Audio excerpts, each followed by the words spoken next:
I do remember the first time we ever sold canola was like episode 6 or 7, and the price was like 2,400, so it was pretty good.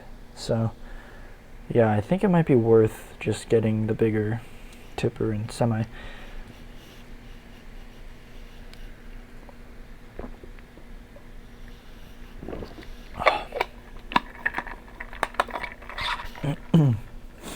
So yeah. So the nice thing about this, let's see, select Cetus O. So we have the option to do wheat, barley, canola, or grass. Grass is unnecessary, but I know that it's either wheat or barley was worth more. Ignore the great demand, but as far as I can tell, barley is worth more. But I think they make a little bit less as far as crop goes with barley versus wheat. And that's good because that means that's less times we have to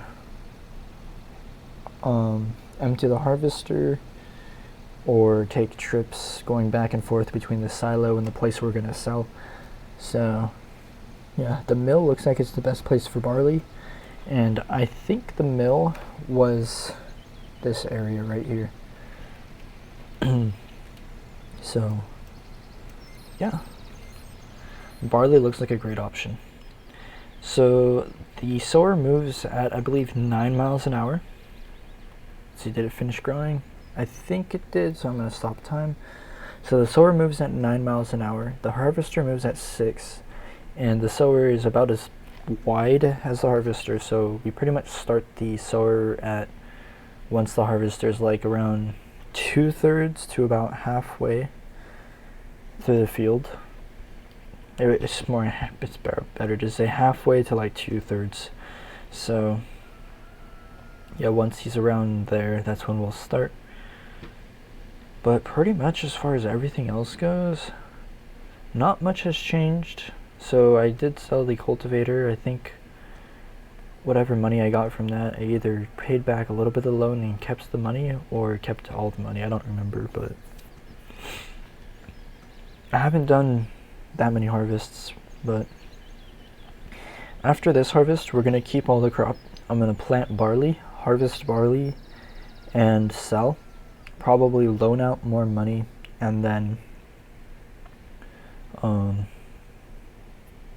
see, buy the semi, the tipper, see how the canola prices are doing, and then probably I'll just continue to plant canola after this one barley harvest.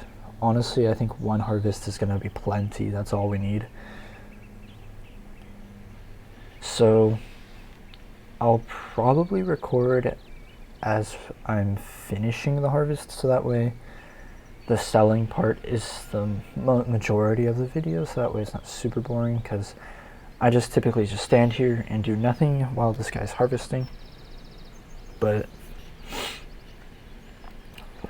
for saving time and that sort of thing,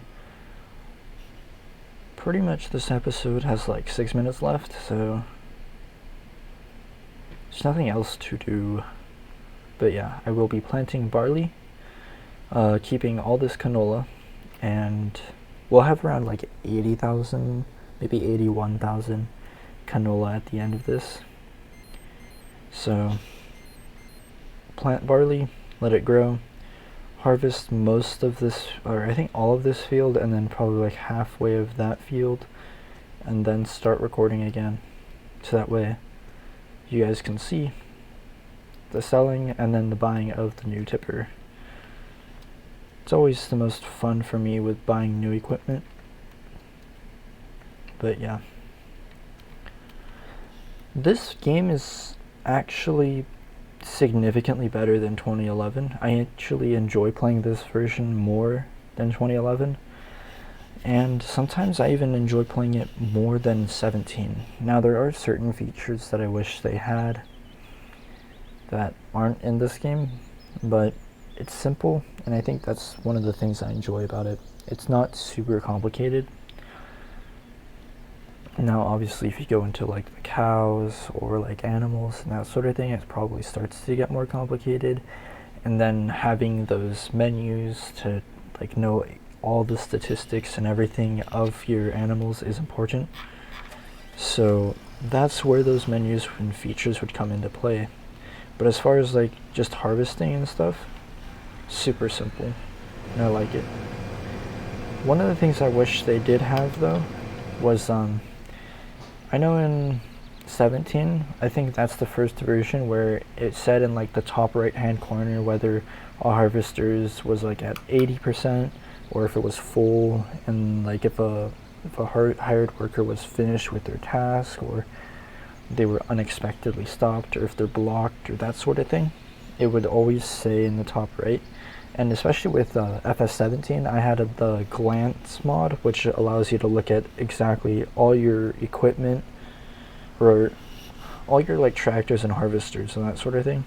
You can't see like the actual implements or like the trailers or anything, but you would be able to see like all your tractors and harvesters, and you would see either who's in them if you're in a multiplayer game, or which one of the hired workers is blocked, has a full tank, is done, or like if they're still working, that sort of thing.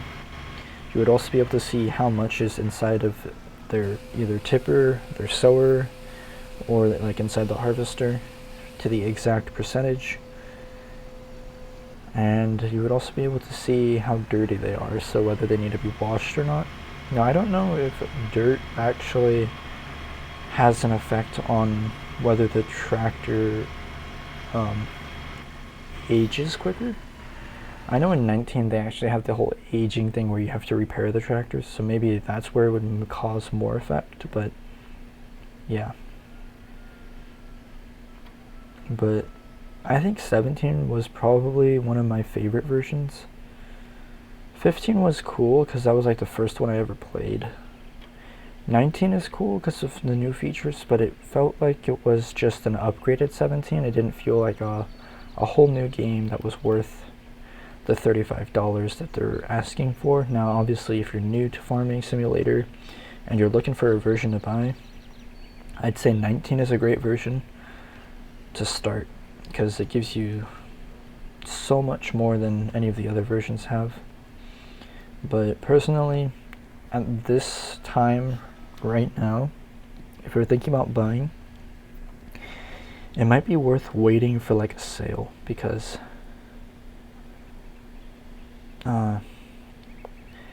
it's kind of an old game in a way. It's been out for almost a year now, and the new one is coming like in a year, so it might be worth saving the money for like the new one. If you want like a cheap version just to try out Farming Simulator, I'd say 2013 is like a great one to start. You get cows, you get sheep, you get chickens, you get most of the crops that are in the game. I'd say the ones you don't get are the newer ones. So like you don't get cotton, sugarcane, soybeans, logging. What else is there? I think that's the majority. You could do silage in this game, but you wouldn't be able to do it to the extent that you would be able to in like 17 and 19, where you could like empty your trailers anywhere and that sort of thing. I think that was really nice with 17. But still, if it's just for like the base, the core of just Farming Simulator, whether it's just planting or sowing and then harvesting, 2013 is a great place to start. Now, if you want to do like more logging or that sort of thing, it really depends on what features you're looking for. If it's for logging, I would recommend going with 15.